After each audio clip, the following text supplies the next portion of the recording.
Hello and welcome everybody to the sixth episode of the Founders Forum. Just I guess something quick to address. So I had to take two videos down. So I usually like to keep it in order. So the titles you'll say episode 1, 2, and 3 might be a little mixed up now. I fixed it, but in the videos I'll still say like the original number. So that's that. But yeah, we're back now, and yeah, you'll see that there's no more news heading anymore, because that I just decided to get rid of that because it's a little unnecessary. But anyway, so yeah, thanks for tuning in. We have a great show tonight. So I guess the topic is really, I guess, just what we can expect from the Trump administration in the future. What we'll see in the next 3 years, and yeah, so I guess we can jump right in. I guess, yeah, I'll start talking about Trump, like himself.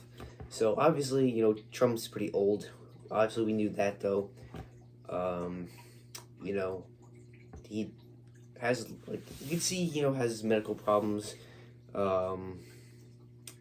compared to, his first term. He did lose weight a little, so that's good, I guess. They said, in his medical form that, he's in perfect health. The doctors said that he's, the healthiest president they've ever, checked on, or whatever you want to call it. Obviously, I don't believe that at all, because, another thing you have to learn about this administration, it's kind of all built on lies. Not so much like the policies part. I mean, I know they're lying about the Epstein files, not releasing them, lying about other things, but just, I guess, the conspiracies and scandals side, all the stuff like that, like the medical problems, like, you can clearly see it in his hand. The bruising is just getting worse and worse. They said it was chronic vein, something with his veins or something, but yeah. So clearly we know there's a problem with him, right? We didn't even, this was way before, his second term. We saw it in his campaign in 2024.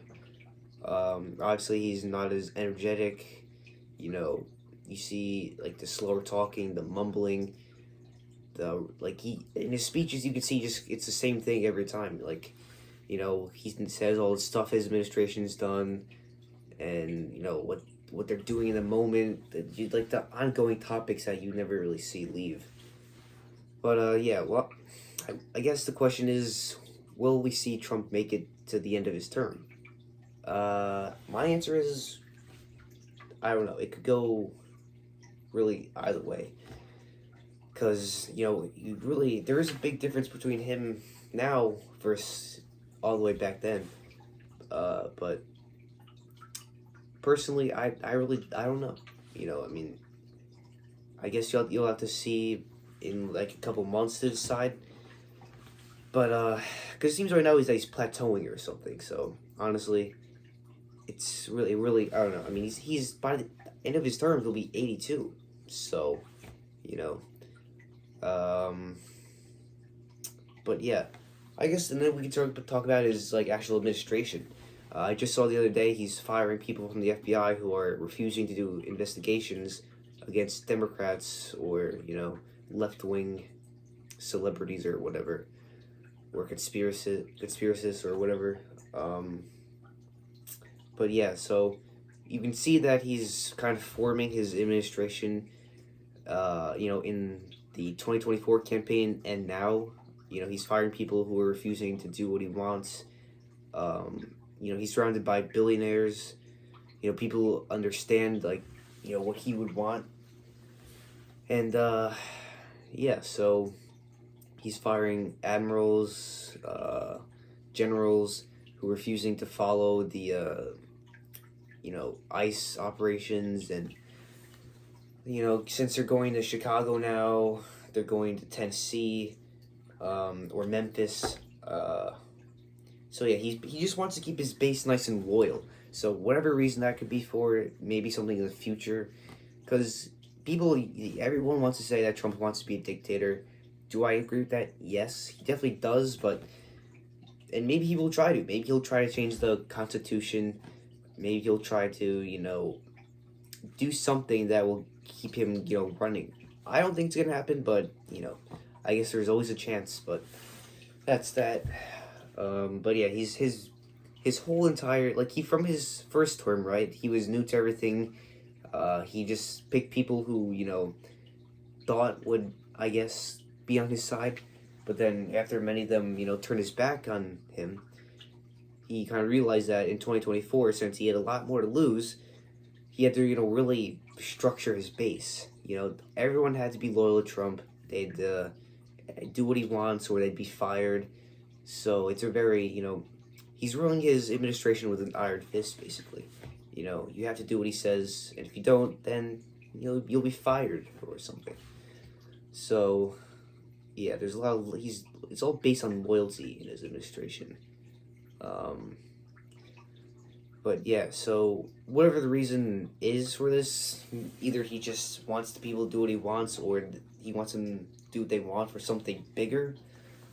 I guess we'll never know. But that's that, a lot of loyalty in that. The other day we also saw that the Supreme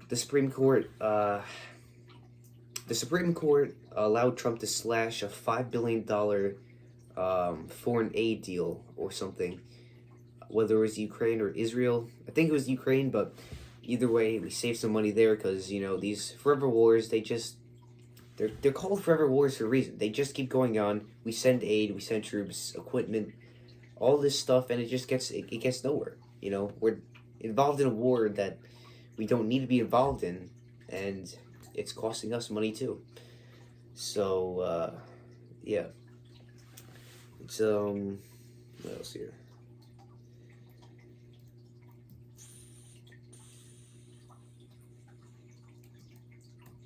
Oh yeah, you can also see the Project 2025 sliding into making its presence known.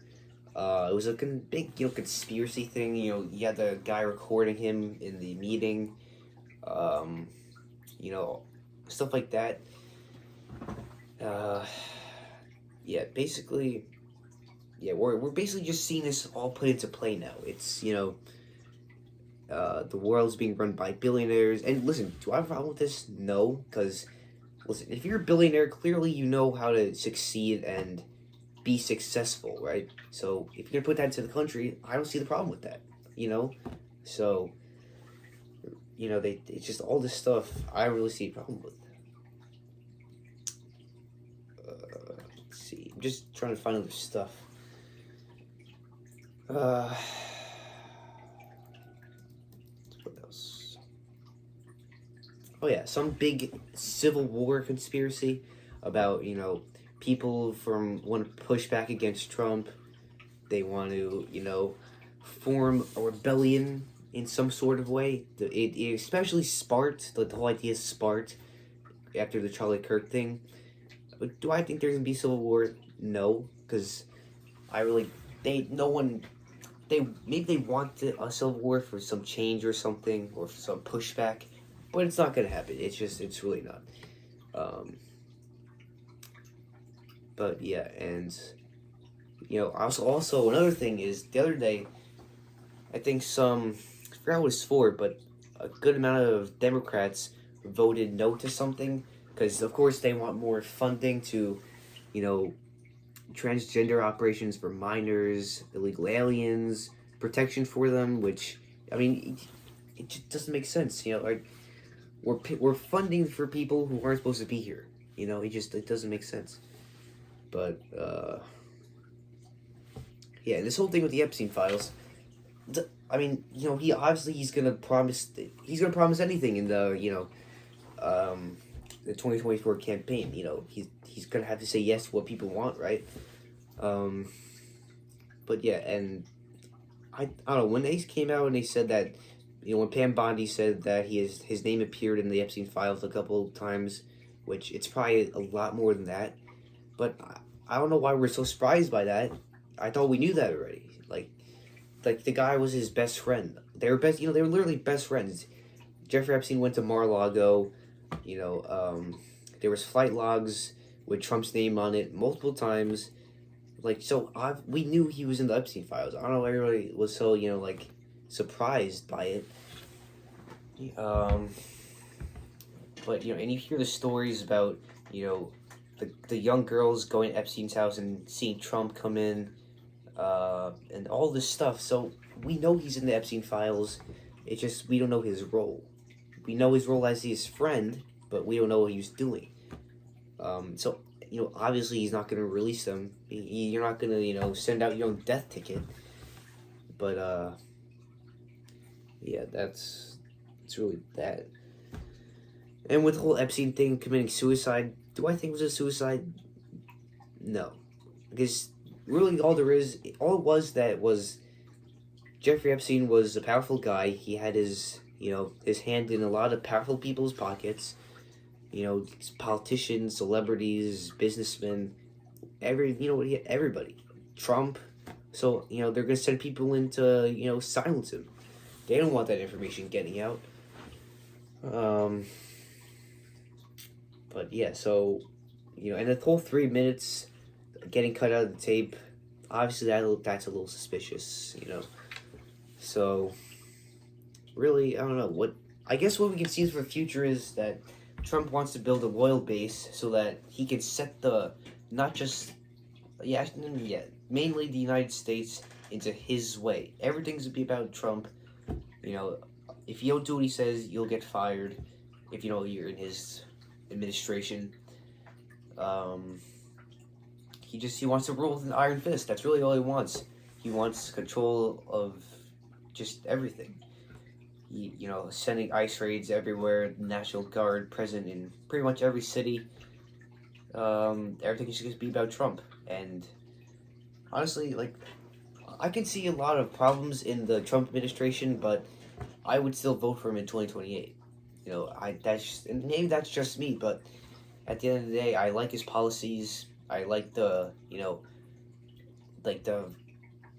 direction he's putting our country into, and even if Trump was, just destroying our country and just doing everything bad, it would still, at the end of the day, it would still be better than Kamala. And I think we can all agree that. Because, all the immigrants, they came into the country because they thought Trump was going to lose. They thought that because of his legal problems that it would stop him. Clearly it didn't. And, China, right? China would have invaded Taiwan. Russia would have went just all out on Ukraine. Israel and Gaza, or Palestine would have been wiped off the map. And North Korea would have probably went after South Korea. All of our foreign enemies were waiting to make a move for this campaign.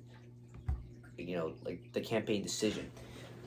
So we all better thank God that, Trump won, because we need in a way, I guess,